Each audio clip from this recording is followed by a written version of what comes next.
गजपति जिला रायगढ़ ब्लॉक सानतुंडी पंचायतर संधिका समेत 3 गोटी ग्राम को संपूर्ण भाव में यातायात विच्छिन्न हो जाइछि। गोटे वर्ष पूर्व होइथिबा अर्धनिर्मित पोलर दुई पाखरु संपूर्ण घाई होइजिबा फल 3 गोटी ग्राम को यातायात संपूर्ण भाव में ठप हो जाइछि। आज्ञा मो नाम अच्छे रमेश कार्जी संधिया ग्राम। तो मु कहवा को चाहूँगी जो आज जो झड़ वर्षा द्वारा तो अत्यधिक पानी आसी आम ग्राम को जीवा पाई ये जो होम पाइप जो कल्पट तैयारी होता या बोधे वर्षे मात्र तैयारी होगी तो हेतिर आम जावासवा करूँ।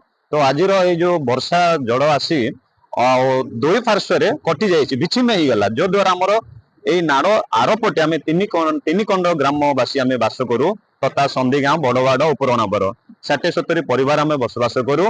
तो यही आम मुख्य रास्ता अटे तथा आम बजार कथा कहवा तो आम पिला स्कूल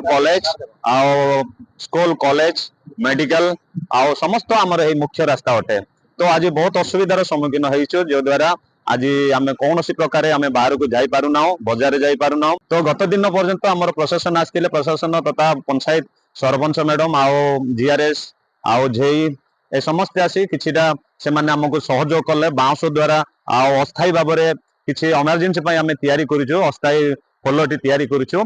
तथापि ताई उपर आमर से माने विश्वास योग्य हो नथिबारु आज पुनर्बार आम 3 कंड गाँ लोक मिसी एकाठी हुई निष्पत्ति कलु काट बणरू संग्रह करी आ कजरी गछ काटी आज ए निर्माण करूछु। एते वर्षा रे घड़घड़ी मारुची आपण माने विपद संकुल अवस्था रे काहे करछन पानी रो स्रोत मध्ये अधिक हलानी। हां नाइ आपण को के निर्देश देछि सेति नाइ सेमिति तो नाइ गत दिन पर्यंत आम सब काम बांस द्वारा करितिलु। तो आज अकस्मात अन्य पट किछि काम हेनी। हाँ आर पटे तो हेनी आम गोटे साइड कंप्लीट कला परे आर पटे करिवो। तो अबे तो वर्षा अधिक हो सारी तो एम बंद करूँ काम भी करूनी जेहेतु घड़घड़ी बर्तमान मारुची आ वर्षा भी अत्यधिक हो सारी काम बंद करूँ या आसंता दिन आम कंप्लीट करने चेष्टा करूँ। प्रशासन को विशेष आमर अनुरोध आमको जो प्रशासन गत दिन पर्यंत कहले कि आउ थे पुनर्बार होम पाइप करने किंतु आम विशेष कर अनुरोध करूँ जेहेतु ये जो होम पाइप द्वारा निर्माण होता ये कार्य को तो माने संपूर्ण भाव में विच्छिन्न हो गला।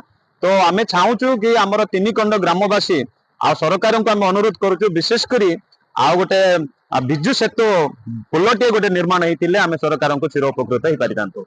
घटनास्थल प्रशासन 2 दिन पूर्व पहुंची गोटे अस्थायी बाउंस पोल तैयारी कराइथिले किंतु ताहा भरोसा योग्य नथिबारु 3 गोटी ग्रामर लोके मिसी आज प्रबल वर्षा और घड़घड़ी रे विपदपूर्ण भाव में अस्थायी पोल उपरे बड़ बड़ काठ पकाइबाकू चेष्टा करुछंती। सेही समय रे ना कोनोसी बाबू मानक देखा जाउछंती ना कोनोसी जननेता जदि कहिबा संपूर्ण विपदपूर्ण भाव में ग्रामवासी काम करुछंती।